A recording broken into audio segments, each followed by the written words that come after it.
We are about to unfold the story of Frankenstein, a man of science who sought to create a man after his own image. It is one of the strangest tales ever told. I think it will thrill you. It may shock you. It might even horrify you. Welcome to the now playing Universal Films Frankenstein movie retrospective series. It's alive! It's alive! It's alive! Hosted by Jakob.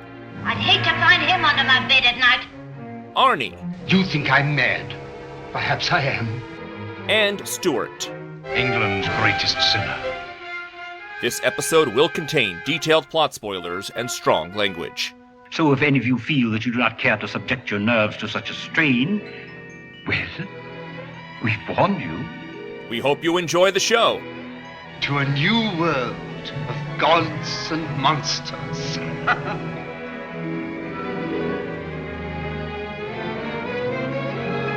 Today we're discussing Son of Frankenstein, starring Basil Rathbone, Boris Karloff, Bela Lugosi, Lionel Atwell, Josephine Hutchinson, Donnie Dunegan, directed by Roland V. Lee. This is the now playing co-host who's hated, blasphemed, and condemned, Arnie. And Stuart. And this is the co-host who comes with a locked heart and a bitter hatred, Jacob.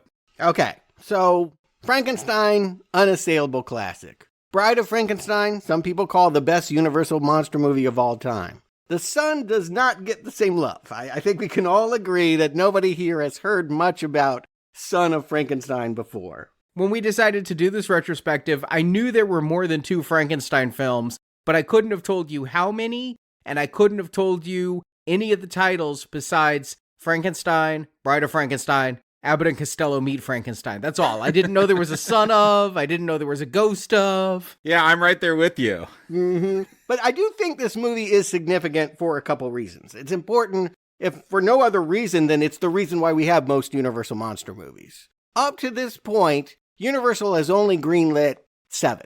There's only 7 Universal monster movies, and they were done. We talked about this a bit on Dracula's Daughter, that there had been a new studio head, the person that had championed the Universal monsters was gone, and now there was a production code that kind of made it hard to get these kinds of gory, subversive things made. Universal was just going to move on. That trend is over. Now we make big melodramas. And then 1937 happened, and none of their movies made any money. Their only hit, in fact, was that they re-released Frankenstein on a double bill with Dracula, and there were lines around the block. They made money and survived in 1938 because of what they had made in 1931. And so a new studio head came in there and said, all right, we clearly need to do something with Universal monsters. Son of Frankenstein was a script that had been lying around since Bride of Frankenstein, and so they just rolled into production on that. This was the test to see if they were going to make any more, and after they make this, they make at least 25 more. Well, I'm sure you mentioned this when we did Dracula last year, but I don't remember. I was shocked that Bela Lugosi is showing up. I gotta figure that's a big part of why this was successful. You got Dracula. Mm-hmm. Yeah, that Bela Lugosi is part of the Universal Monsters, not a shock. That he comes into this franchise, it does feel like he should be wearing the cape still, right? Dracula versus Frankenstein. Why is he here as Ygor? Wow, we'll talk about it. He looks like the Wolfman, too. Mm-hmm. Mm-hmm. It's worth pointing out he had fallen on hard times. He was determined not to be a monster. He didn't want to be a horror movie guy. He thought he was Rudolph Valentino. He thought he was a romantic lead that just got started playing a vampire, but could go on and play other heartthrobs, and the world was cruel to him. All of those attempts failed, and by this point, he was a bit player. When they hired him, and they hired him just to do a stock role, it was for $500 a week, which is, by 1939 money, not very much for an actor that was, a commanding star 8 years before. But yes, he was kind of a nobody, and it's because we have the director we do, they came on and they created this part for him. There was no Ygor when they picked up that script from 1935, but the director says, I like this actor, let him have fun. This is all Bela. It's worth pointing out that Lugosi is the one that came up with the costume choices, the vocal choices, the Ygor that we know. We talked about it last time. Where was Ygor? The Ygor that we know is created by Bela Lugosi in this movie. I think that's another reason why Son of Frankenstein is so significant as a horror movie entry. Yeah, I'm going to say there's a few elements of the Frankenstein mythos that we haven't really seen until this one. You talk about Ygor, villagers storming a castle. We saw him storm a windmill, but like the castle, that's always something in my head. They really call out the bolts in the neck and what those do. Yeah, you're saying this was super popular, and I feel like that popularity has made it to me in 2023 in these little forms that I recognize as coming from Frankenstein, but I have not seen yet. It's funny because we always say when dealing with movie franchises, it's the third one where they have to figure out the formula and figure out all the little things that they did right the first couple times. And I do think that, yeah, there's a lot here that does feel like they have taken cues from what worked in the previous two films. Yeah, they didn't cheap out on this one. It should be said it's the most expensive Universal movie they had made so far. $400,000 on this, and lots of debates about, do we make it in color? Technicolor was a thing. 1939, we have Gone with the Wind, Wizard of Oz. Do we up the game here and throw away that black and white? And it was the director, Roland Lee, that basically just said no. It was a creative choice. It was not a budgetary choice that he said, I want to retain the feel and the look of those early films. Let's keep it in black and white, and let's keep Karloff. Karloff was the bigger star, had retained some of the power that he had gotten from the Frankenstein role. And this is not the first time he was paired with Lugosi. They had done some Edgar Allan Poe movies at Universal. But yeah, this one I feel like is important because it is Karloff's last time putting on the green makeup. He is done with this part, even though Frankenstein will appear again and again, and at least a dozen more movies that Universal makes. This is the last time, if you don't count an episode of Route 66 in 1962, he never put on this makeup again. Oh, I take it back. He also did a charity baseball event. He played baseball as Frankenstein? I think he came out and threw the first pitch. Okay. One of those things. For charity, trying to raise money. Okay, I'll put it on. But he hated this makeup, and it's worth pointing out, I think he liked James Whale as a director, and Whale is out. He's not even making movies at this point, so his interest had waned. He said something to the effect of, I'm not sure there's anything more for this monster character to do. So he knew after he finished this movie, not doing it again.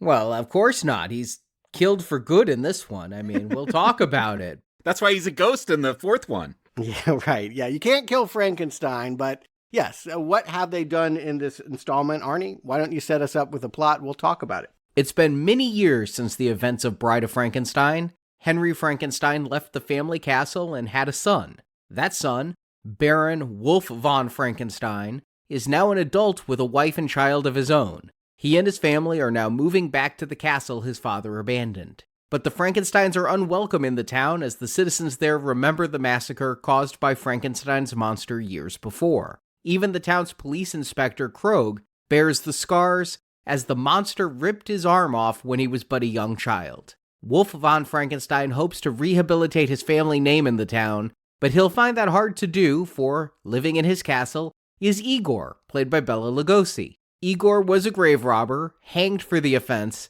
but he survived the hanging and is now a town pariah.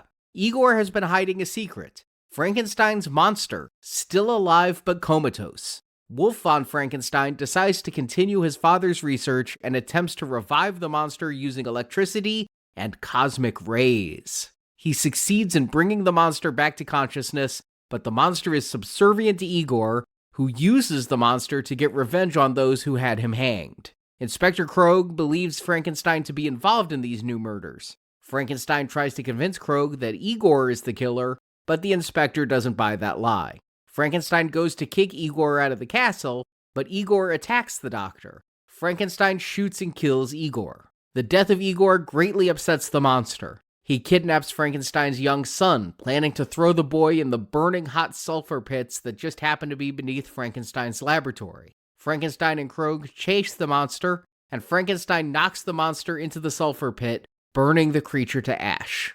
Then Frankenstein and his family turn over the castle to the villagers, and they leave town as credits roll. As we get started, we had speculated, where is this happening? How modern is this story? When we see the Frankenstein estate and there's a big gate with Frankenstein up on the ledge, I feel like some of the signage we see is in German. They're definitely confirming this is a Bavarian little village, which, again, I was trying to think of the timeline. America in January of 1939 is still willfully out of all the politics going on in Europe. That, Soviet Union had signed the non-aggression pact and we weren't getting involved in any war. And so it wasn't controversial to have a German story.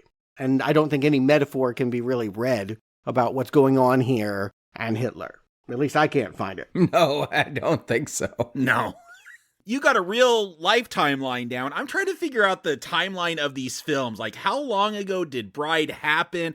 I'm so confused by Inspector Krog. Like, he got harmed as a child by Frankenstein. He's now a very old adult. Yeah, it has to be decades because we saw that couple. They were a childless couple last time, right? Henry Frankenstein, he had his woman, but they didn't have any kids yet. That he has a grown son, the son of Frankenstein. I'm a little disappointed because I thought the bride was going to pop out a kid. I actually thought we were going to have reanimated corpses having sex and multiplying, but it's not that. Yeah, that's what I thought. You wanted Son of Frankenstein's monster, and this is Son of Frankenstein. Although I do love that in this movie, they call out that 9 out of 10 people call the creature Frankenstein instead of Frankenstein's monster. This movie becomes a real pedant when it comes to what you call that monster. I laughed at that. Yeah, exactly. That we're going to, focus on just another scientist that he seems less demented than his dad. He's coming in here trying to restore the family name. I guess if you invent a monster that kills half a village, people don't like you very much. That's his concern. I don't get the sense that he cares about creating life. It's not about the scientific endeavor. He doesn't want immortality. He just wants to be able to say his name without boos and hisses and pitchforks. And Basil Rathbone, it should be said, top billed here. I don't know if you know this actor, but around this time he would achieve fame playing Sherlock Holmes. For many people, he is the definitive Sherlock Holmes on screen. I did not know that was this actor, but I could picture him. Yes, I've seen some of those old ones. And he had also played a lot of villain roles in Swashbucklers. This director had done a lot of Three Musketeers kind of stuff. He had been the villain in Robin Hood, and they had a good relationship. So that is why he agreed to come here. And again, above Karloff, above Lugosi, Basil Rathbone is coming here with his wife and kid on train, trying to convince himself that rural Frankenstein village will be so much better than London. I do love the exterior shot of the train. That looks like, an N-scale model set? That is not a real train they're filming. I will not believe it. But I don't want a real train. I mean, again, I think about how cool Francis Ford Coppola's Dracula was because they use model trains. They try to replicate this technology. That's part of the fun of Universal Pictures of this time, is that it has this sort of train set quality. Yeah, you had that great matte painting for that opening shot of Castle Frankenstein. I think you like that. If you like these films, you have to like the artificiality of the world. If you want realism, then this is lost to you. Obviously, skip everything that's going to happen in the 30s and 40s. Let me be honest. I actually do like it because it's quaint. It's not realistic in any way, shape, or form, but yet it's kind of cute in its way. I don't know. It's very primitive and very obvious, and I kind of like it for that. Absolutely.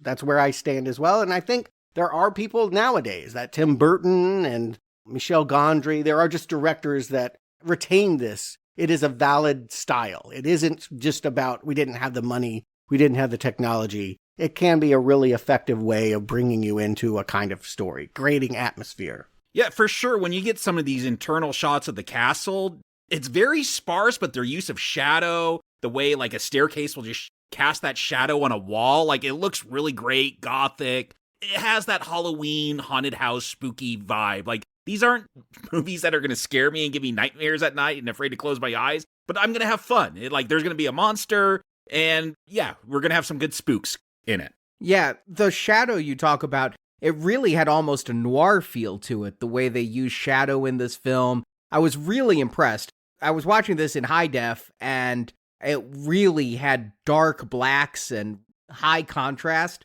This is actually a really good-looking film.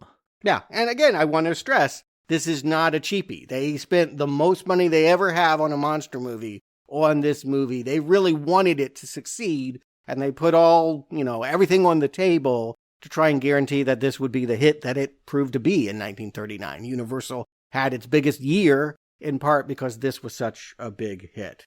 And Basil Rathbone would have been a big draw. I know they really wanted Peter Lorre, but this is the era where actors are signed to certain studios, and Lorre belonged to 20th Century Fox. They wouldn't release him. I like Peter Lorre a lot, but I don't see him as a fatherly type. It would be a little weird thinking of him taking his wife and son to a castle and trying to, he starts creepy and gets creepier in most movies. Yeah, I'd picture him as Ygor, but I wouldn't picture him as Wolf. Yeah, good equivalency. But Basil, or as his character is named, Wolfgang, is here. He says something interesting on the train, worth digging into. He has grown up his entire life being told by his mother, I don't know when his father passed or how much time they had together, but the family line is not Dad's fault.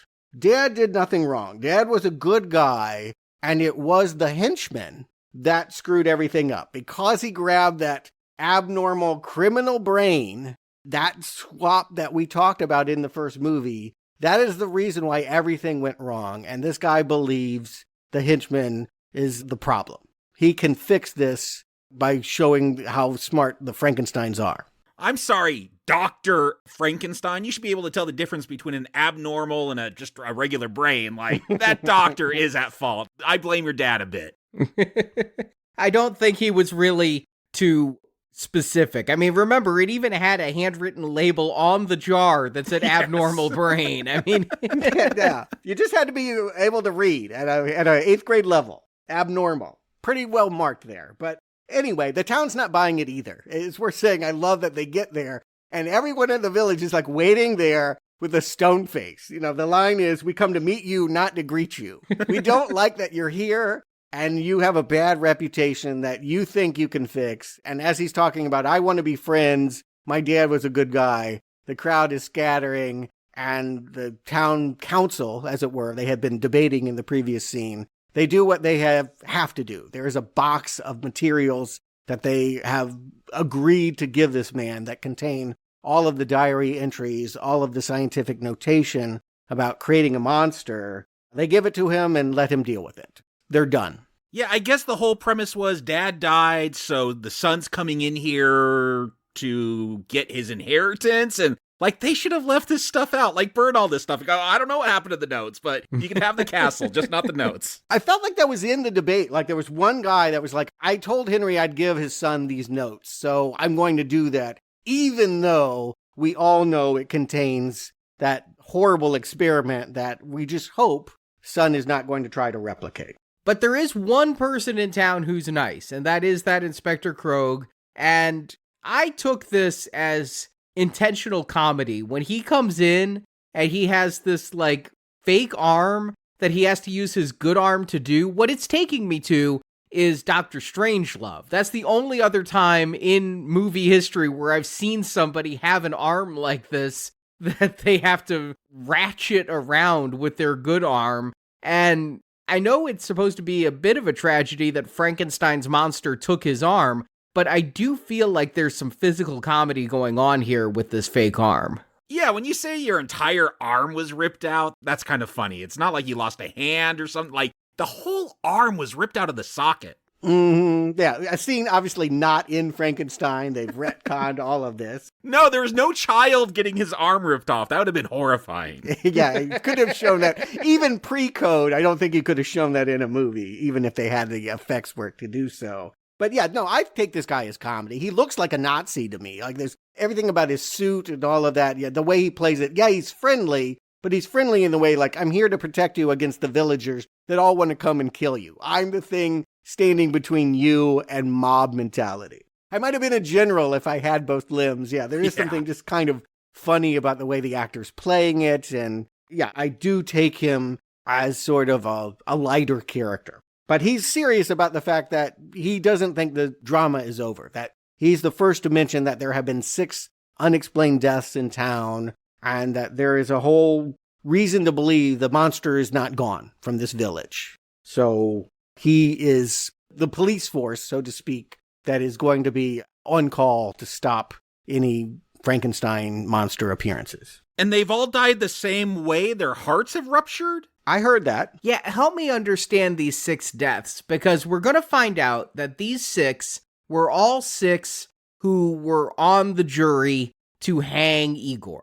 And so, obviously, Ygor, his plot is revenge against all 8 people on that jury. We're going to see him get his revenge against the last 2. Was it the monster who killed these first 6, and then the monster went into a coma? Yes. That's what I thought, but what put the monster in the coma then? A bolt of lightning. Let's get into it. Yes. Lurking around in all of these early scenes. From the very first shot, we had some kids that were going to throw rocks at Castle Frankenstein, and then a face peeks out at them, and the window's already broken anyway, so they run away. That is the face of Bela Lugosi. He doesn't look a thing like Dracula in this. He does look more like Wolfman. He's very hairy and unkempt and seems to have fangs, and yeah, it got a great, I don't know what that accent is. It's not German. It's not Hungarian. It's Bela.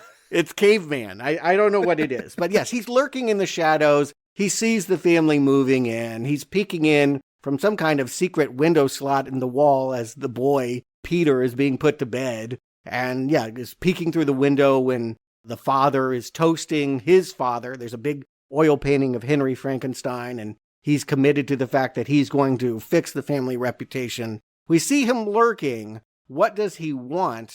Eventually, Wolfgang goes out to the broken lab, which I thought blew up last time, but now is just missing a roof. It wasn't as devastating and as an explosion as it looked like at the end of Bride. I mean, if you lost your roof, that's pretty bad, but yeah. I mean, you remember the end of Bride of Frankenstein, right? I do. Yeah, there wasn't a stone standing, the way I took it. And there wasn't a monster standing either, though. Like Jason, every single movie, they're going to have to come up with a way to retcon why this monster is still around. I mean, we're going to find out the monster's a superhero. He can't die now. As they're going through the lab, which, yes, it was blown so deep that there's now like a molten sulfur core. Like there's lava from the earth in part of it.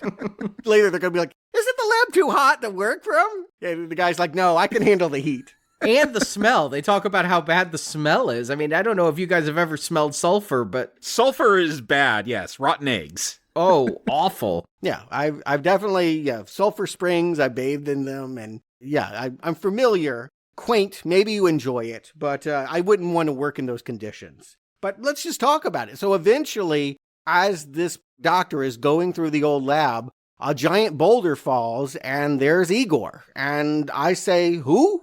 This is a retcon. Why are we having a new character that clearly was never in Frankenstein, clearly never in Bride of Frankenstein? It was Fritz. We liked Fritz. There is a Fritz in this movie. Later, the inspector is going to hire one of the servants named Fritz to spy on the family. This is all done in rewriting. The reason why there's not consistency here is because this director says, yeah, I don't want to use Fritz. We got Lugosi. Let's give it to Lugosi. Well, Fritz did die. We liked him till he abused Frankenstein, and Frankenstein hung him in that film. But I thought this because, look, I love Bela in this film, the way he delivers those lines when, he's talking about what he's been accused of, and he's like, they said, he's so good here. But I was trying to figure this out. He was hung, broke his neck. They said he was dead, but he was alive. I remember there was a body hanging in that first Frankenstein, but it couldn't have been that. So, yeah, was this supposed to be a Fritz-type assistant?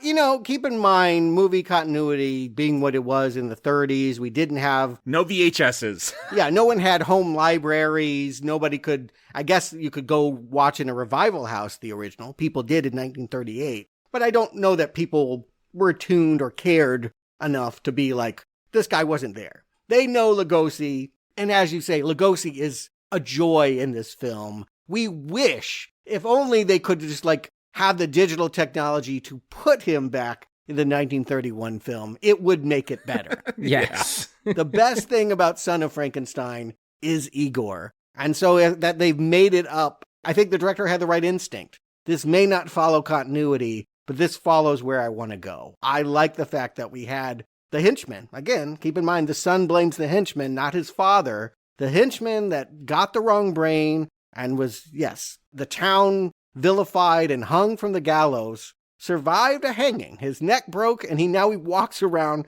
I don't even know if he's a hunchback or whether he just has a snapped neck now. I think it's a snapped neck. But he is walking funny, he's talking funny, and he has a secret. When he finds out that this guy is an MD as well, he's like, let me show you something. And they proceed into the bowels of this laboratory and find that the creature is still there and alive. And what gets said, Arnie, your question was, he was out on a hunt and got hit by lightning and has been comatose ever since. Okay, I just didn't catch that line because I thought it was Frankenstein's monster who killed those 6 people, but the coma threw me for a loop. Which is bizarre because that's what made him alive was the lightning. So I don't understand why the lightning hurts him too. Again, I want to stress this thing had a script written in 1935 that probably was in continuity with Bride.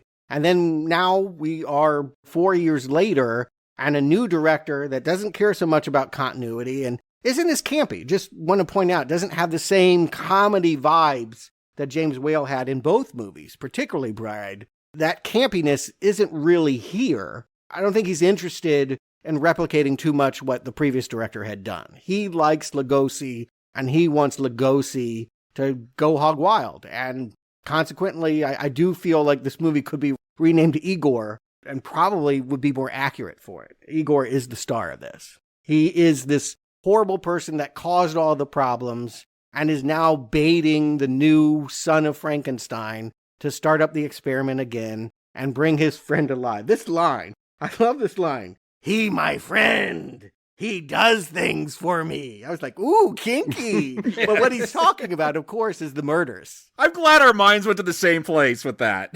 Yeah, that one was, the way he delivered it too was great. Yeah, but again, yes, what we aren't to totally guess, because we haven't really focused on the village that much, is that, yes, he has been mad that he was sent to the gallows. And there was a jury of 8, because I guess that's what juries were in Germany, and he is going to kill all of them. He's killed 6 so far. That means 2 more that he's going to take out. And we do have a courtroom scene. It should be said, at some point, the village gets wind that Ygor is still alive. They drag him down and put him on the stand, and I think have a debate about double jeopardy. Can we hang him again? Yes.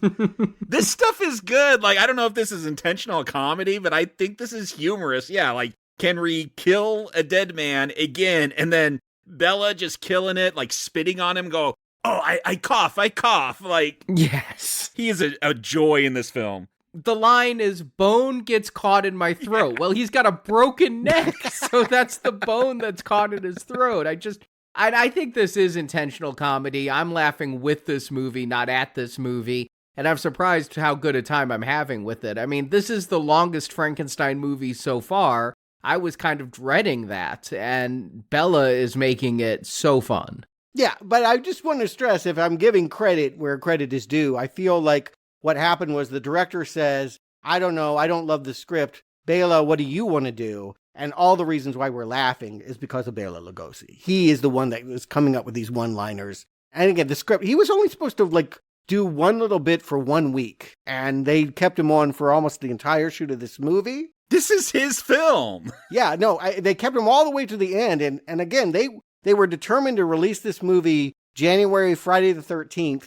They finished January the 8th. They were like 5 days from shooting with Bela to having this out in theaters. This was kind of done in a rush and a chaos. And I think we have to attribute all the actors who were kind of making it up as they went along. That the script was only halfway there. It was written by a guy that didn't know movies, had come in from radio plays, and he relied a lot on these actors improvising. So I guess what I'm saying is James Whale made those movies about his sense of humor, and this Frankenstein still feels funny, but different, because it's the sense of humor of the guy who's playing the inspector or the guy playing Ygor. It's not permeating the entire movie. It just comes in through these performances. Yeah, the humor is relegated, I feel like, to certain characters, but I feel like this is a pretty solid production. We talked about the art direction, the map paintings, the models.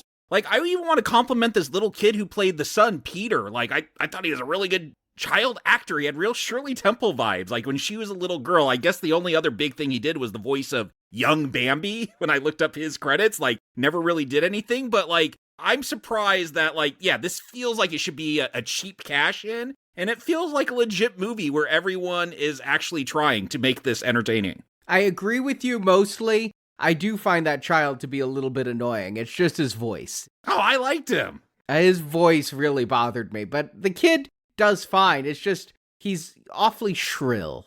I mean, he's a child. Yeah, I mean, why they use him is that he's the one that's like going around hunting lions and tigers. He has a rifle. He's being indulged by the nanny to have this imaginary, adventure. Meanwhile, there's really danger. There's really a monster that's coming to him. A giant's visiting him every night.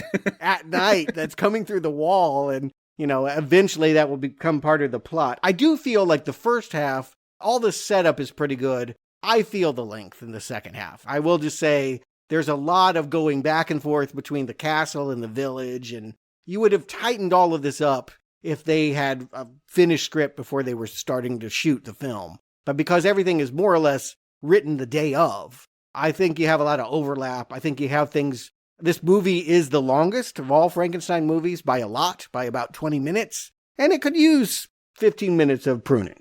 15 seems a little bit high because I had fun with what they were doing. But yeah, it a couple of times does start to feel like it's going a bit longer.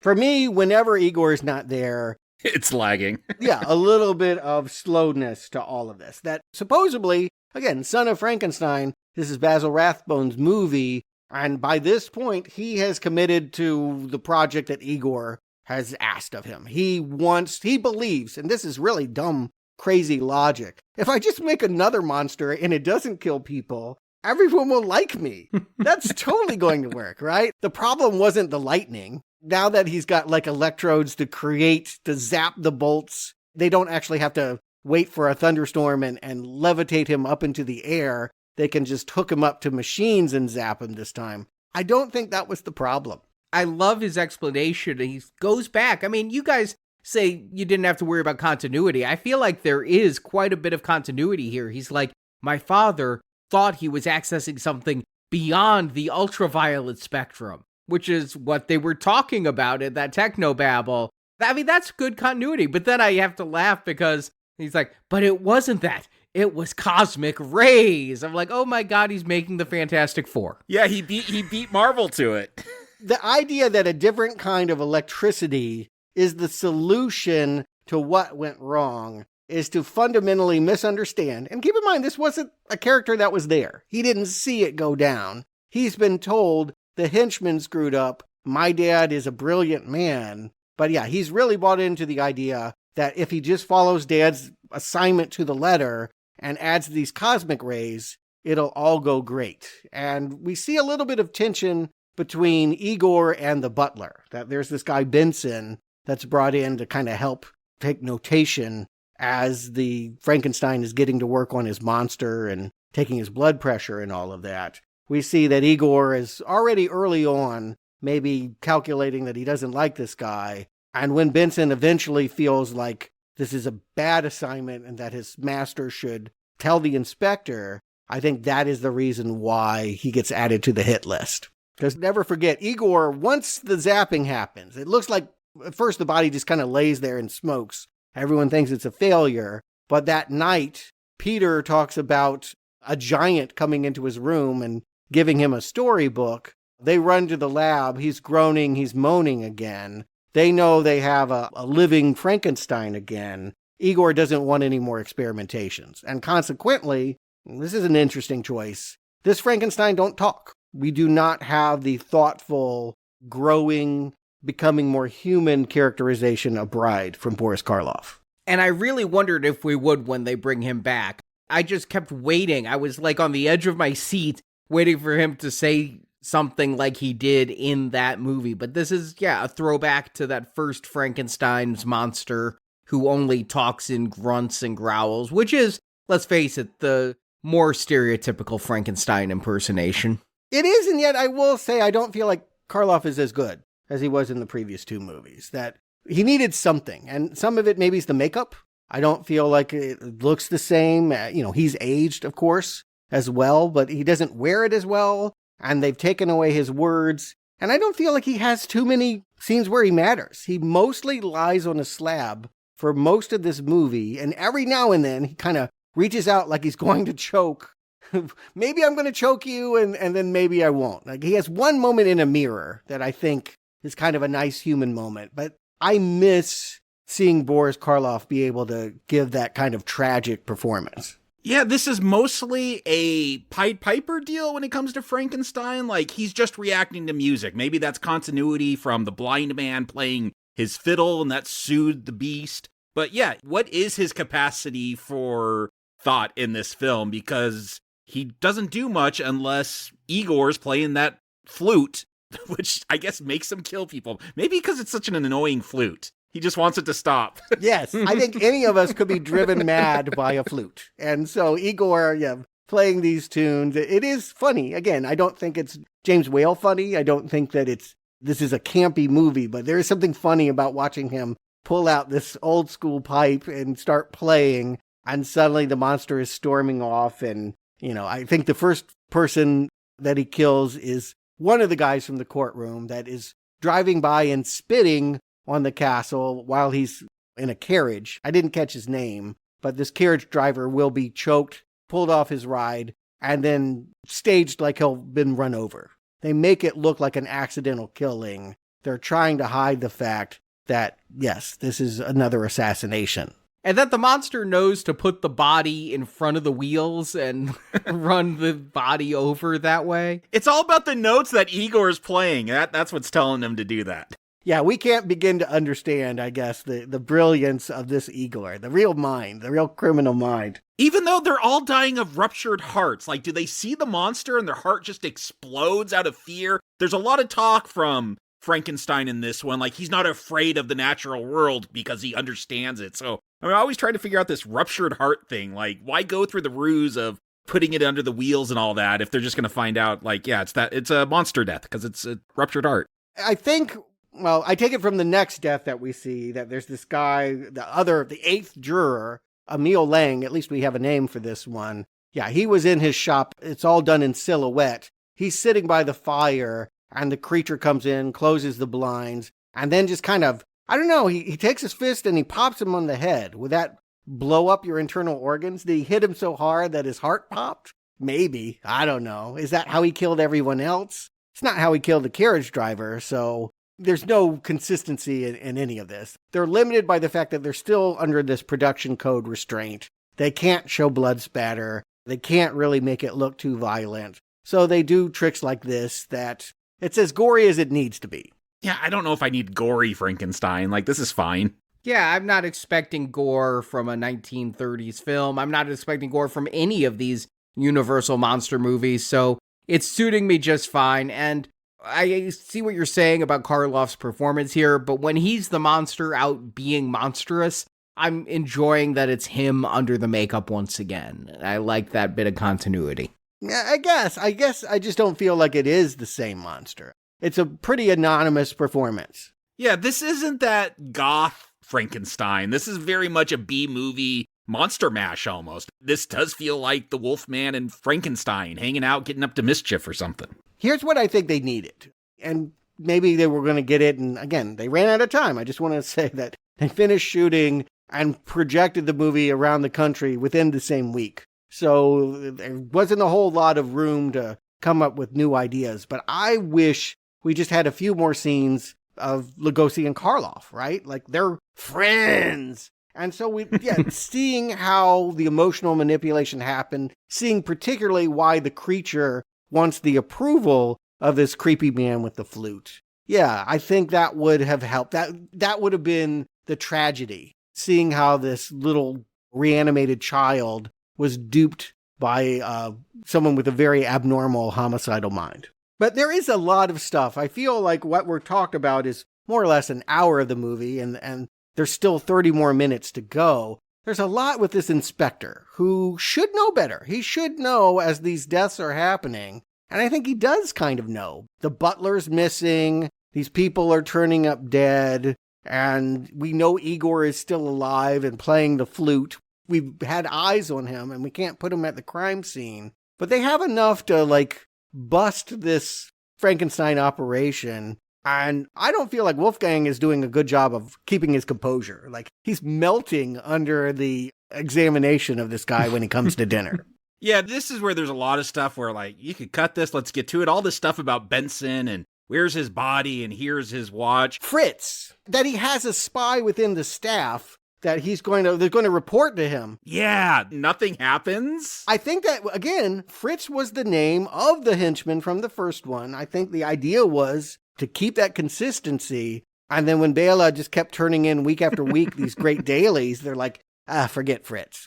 All the good parts about Fritz get given to Bela. And so, yeah, we have a character that never reports on anything valuable, that just takes up space. And it matters. In a movie like this, when Frankenstein has been 70, 80-minute commitments, to have one that is close to 100. I'm shocked that this is 100 minutes long. Yeah, that's a big jump for something that didn't need 20 more minutes. And this is the 1930s 100 minutes where, credits are 10 seconds. So it's a full 100 minutes you're sitting through. But I still like this inspector. I'd say he's my second favorite character next to Ygor in this movie. So having the inspector there, I love it when Wolf von Frankenstein is playing darts and just biding time, throwing these darts. And then he asks the inspector, do you want to play darts? Which I thought was a bit of a razzing of the inspector. Yeah, because he got no arm to throw him. And then the inspector does play with his left arm, but he's really bad. He misses the whole board and everything. I'm enjoying these scenes still and waiting for the Benson situation to come to a head. It's not all bad. It could just be tightened up. Oh, yeah, I agree with that, Jacob. He keeps coming for visits and then leaving. That's the problem. The only thing I like about that is that they have this giant door knocker, as tall as me on this door. It's like a giant gong or something. They can barely knock on the door. It's very funny how people keep coming to the door and saying someone new is dead. And he keeps having to leave and come back. And certainly by the time he's found Benson's pocket watch in the kids' room, that's enough evidence to arrest him. But he needs to find the body. Eventually, he finds the door in the wall and actually finds Benson's body in there. Yeah, it takes a long time for him to finally show up wearing the hat, which signifies I'm here on official business. I'm here to arrest you. And by that point, we're into the full climax of the film. I love Frankenstein's response, though. He's like, you could arrest me, but it's like a house arrest. He can't leave. All right, but I'm going to go kick out Ygor. I can be under arrest, but I'm getting rid of Ygor.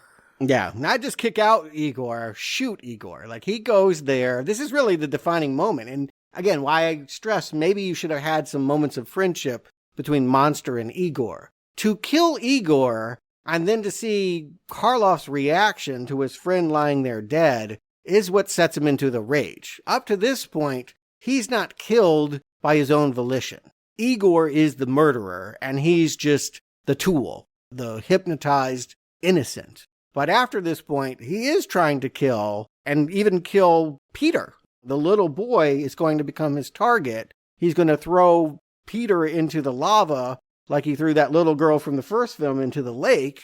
That's because he loved Ygor so much, and I don't think that comes through.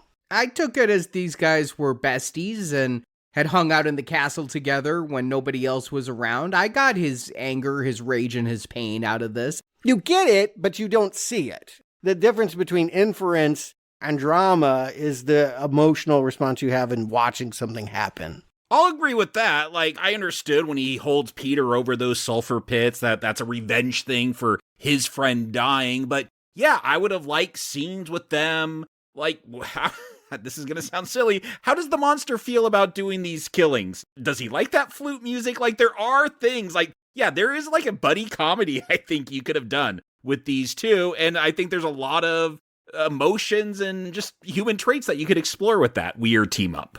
I understand your guys' instinct with this. I think, though, you're being seduced by the flute music of Bela Lugosi's great performance here and just wanting more Bela and to see him do that. I mean, that's true. I do want more. You don't? I mean, who wouldn't? I mean, this movie is not very good when he's not there.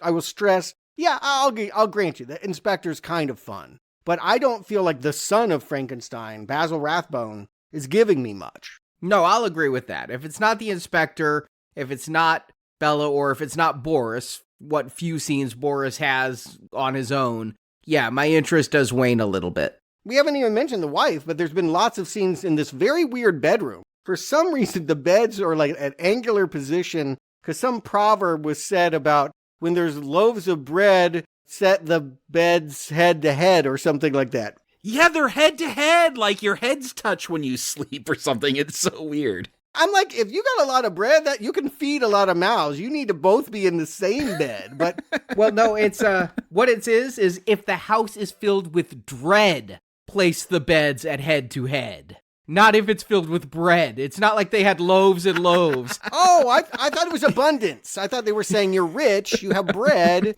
so you can. Well, I don't know. This feng shui is way off, and it exemplifies the lack of chemistry between this leading lady and our leading man. Yeah, I don't even know why you're bringing up the wife, because she does nothing. Yeah, I mean, and I wanted to stress she's in at least 15 minutes of the movie. I'm talking about a 15-minute bloat. She's part of that. None of her scenes are good. And I thought they were going to write her out of the movie because there is the period where Frankenstein wants to send his wife and son away to be safe when the monster is out there raging. And then it's the inspector who comes and says, you can't leave. And so that's what keeps Peter Frankenstein around for this being the boy in distress at the end. Yeah, Universal monster movies so far that I've seen, they've never gone so dark that they can't give sort of a happy ending. And one way of handling her is to have her be the cost, right? That she dies or something like that. We talked about maybe the wife character last time being the parts that create the Bride of Frankenstein. You could have killed Elsa and she would have had an impact on this plot. As it is, she's just sort of this wholesome character that keeps reminding our very boring lead that he should be attending to his family and not being obsessed with the monster. And there is no cost. At the end, what is kind of strange is that the creature can't do it. He grabs the kid through the secret passage and takes him to the lava pit and he's not rescued. This kid doesn't go in because the monster realizes, I don't want to kill kids. What I do love, though, is the monster still wants to rip off the inspector's arm because he's going to yank off that fake arm again during all this. That is really funny to me. I thought that was perfect.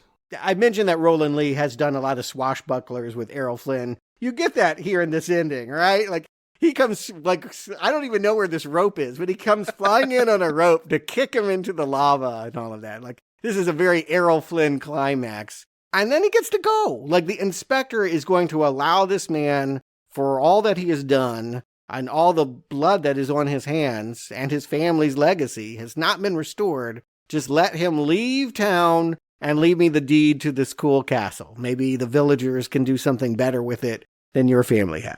Yeah, I think he realized that Ygor was a major significance to what the monster was doing. I keep wanting to call him Frankenstein. I don't want to upset this film, so I will call him the monster. But yeah, I think because Ygor was involved, that does take, at least for me, take some of the blame away from the monster because he has that abnormal brain. And so here's a question worth posing. Ygor, is that an evil character or did he have a valid point? If someone hung me and my neck cracked but I didn't die, I might want to get the jury that did that to me. He seemed to be okay with still being alive, though.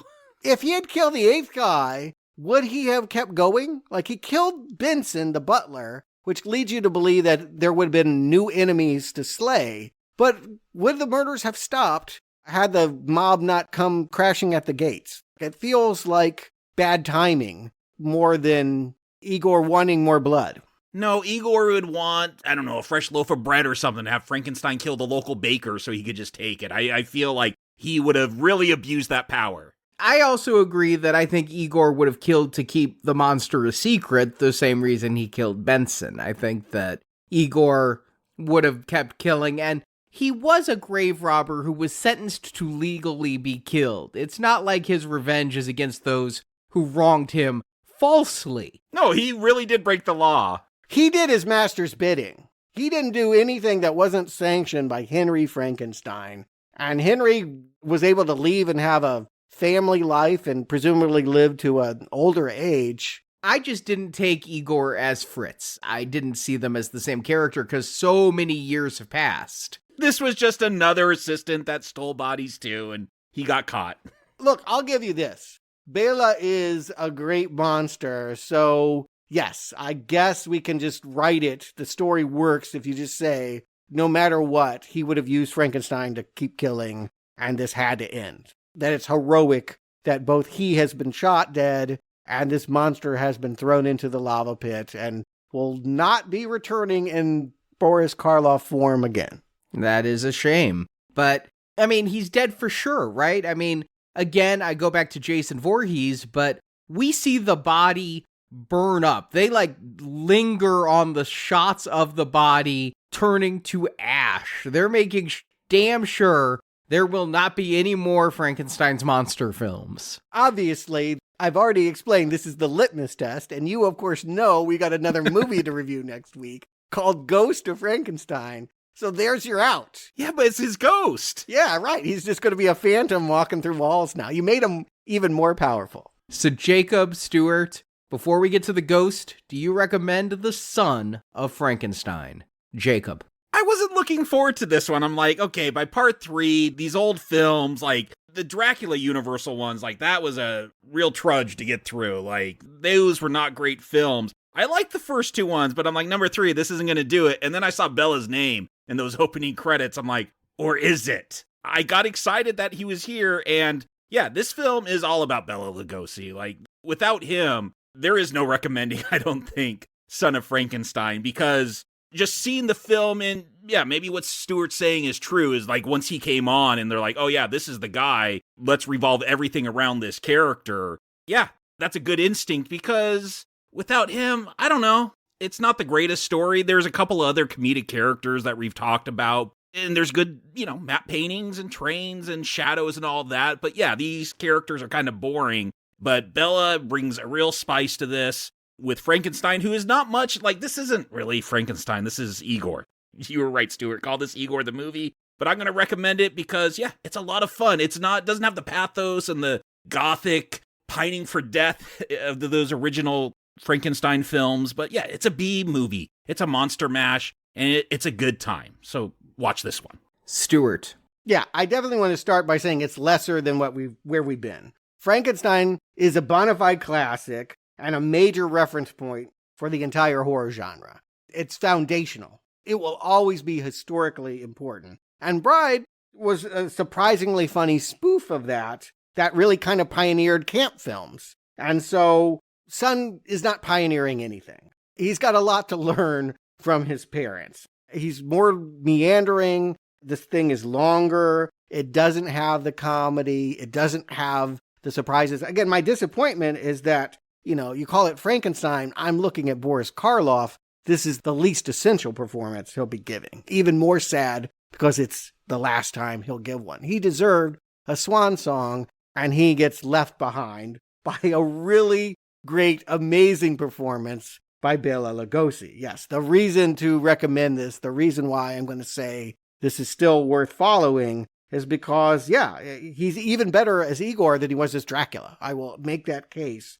And all of it is this actor. Again, the flute, the voice, the costuming choices, that's all him coming up on the fly, agreeing that he is now going to be a horror figure. He is no longer a romantic leading man, and really just embracing his legacy as a horror icon, the best I've ever seen him. And so, yeah, forget Basil Rathbone and his boring wife. Forget Boris Karloff, or rather see him in the other 2 movies. Ygor proves he is as great a universal monster as Dracula and Frankenstein. Thank you, Bela Lugosi.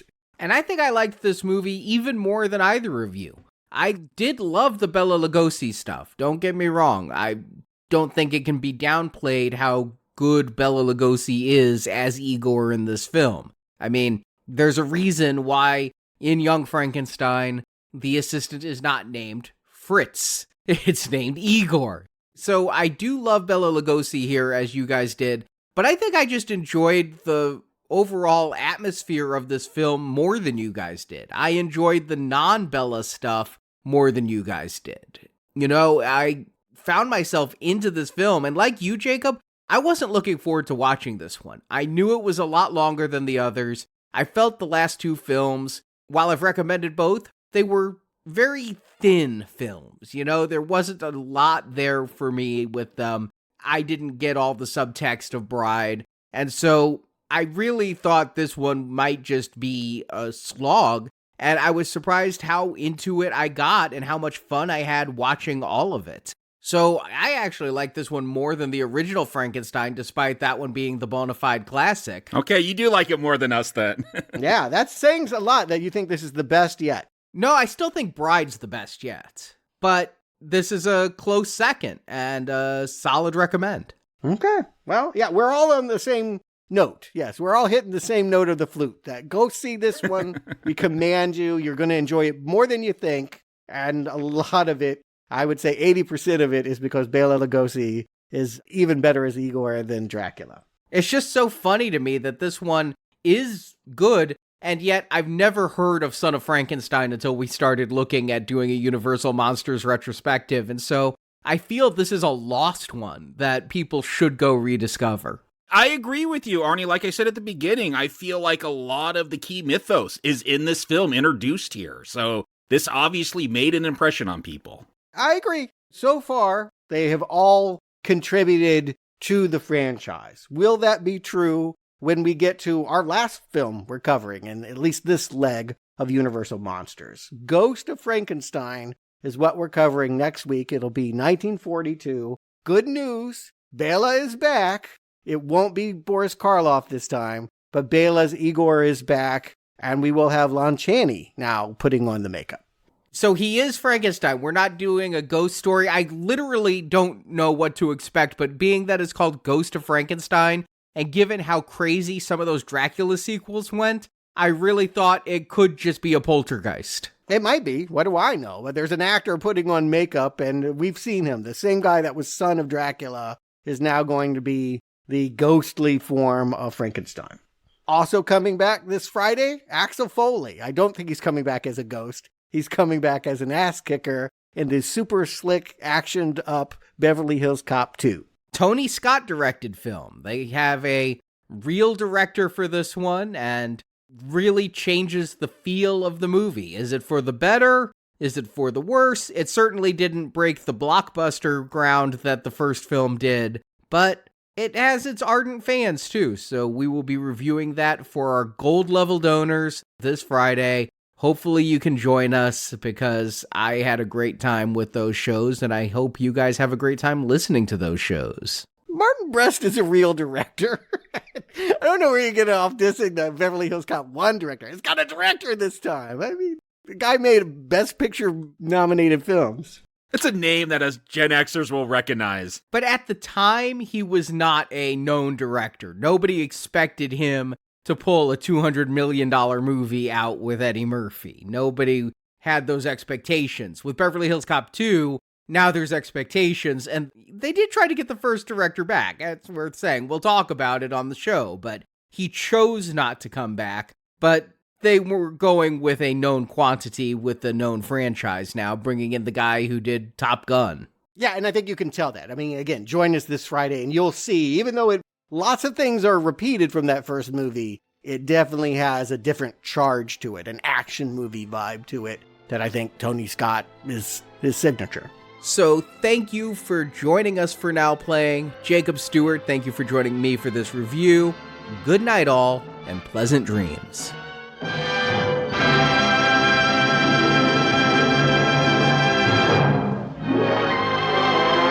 on. Had enough excitement for one night. This strange man you call a monster is dead. Thank you for listening to this Now Playing Podcast movie review. We hope you enjoyed the show. I must continue my experiments. Help us spread the word about this show by leaving a 5-star review on Stitcher, Podbean, iTunes, or your podcast store of choice. With my Friend. Does think for me. Want more reviews like this one? In the archives section of NowPlayingPodcast.com, you'll find more than 1,000 in-depth movie reviews from our panel of hosts. Before you came, I was all alone. It is bad to be alone.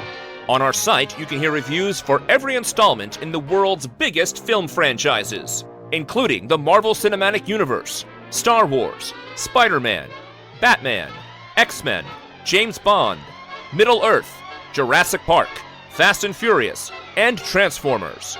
But this isn't science. It's more like black magic. Plus, we have individual movie reviews, such as Titanic, E.T., Inception, Big Hero 6, Ready Player One, Pulp Fiction, Apocalypse Now, Doctor Strangelove, and hundreds more.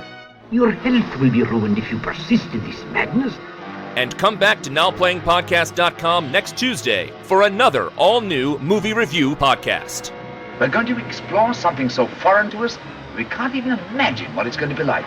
Support from listeners like you keeps Now Playing Podcast on the air. Thank you. Thank you for your courtesy. You can donate directly by tapping the support button at NowPlayingPodcast.com. And you can join our crowdfunding campaign for early access to new episodes, exclusive reviews, and bonus reviews. You'll do as I say, and you will have everything you want. Now Playing Podcast is produced by Arnie Carvalho. Here he planned a miracle. Saw it come to pass. Associate produced by Jason Latham. He's completely superhuman. Now Playing is edited by Heath, Santiago, and Arnie. I'm exhausted. I must get sleep. Work. Finish. Now Playing credits read by Brock. How beautifully dramatic. The opinions expressed in this podcast are those of the individual hosts and may not reflect the views of Venganza Media Incorporated. Nobody'll believe me. Right? I'll wash my hands of it. Let them all be murdered in the beds.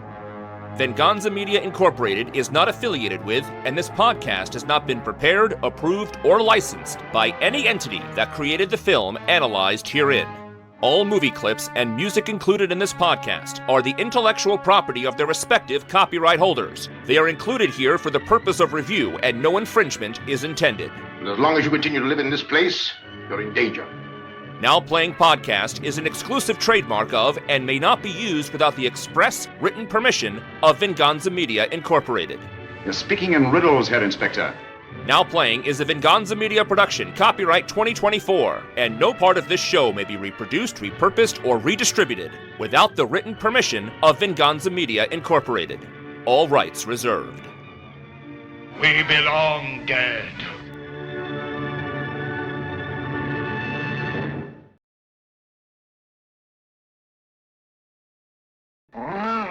No, Ygor would want, I don't know, a fresh loaf of bread or something to have Frankenstein kill the local baker so he could just take it. I feel like he would have really abused that power. You guys are really obsessed with baked goods tonight, so I don't know if you're just hungry. It was the olden days. They had bakeries back then. Yeah. I mean, we could talk about the apothecary, but I don't even know what that is.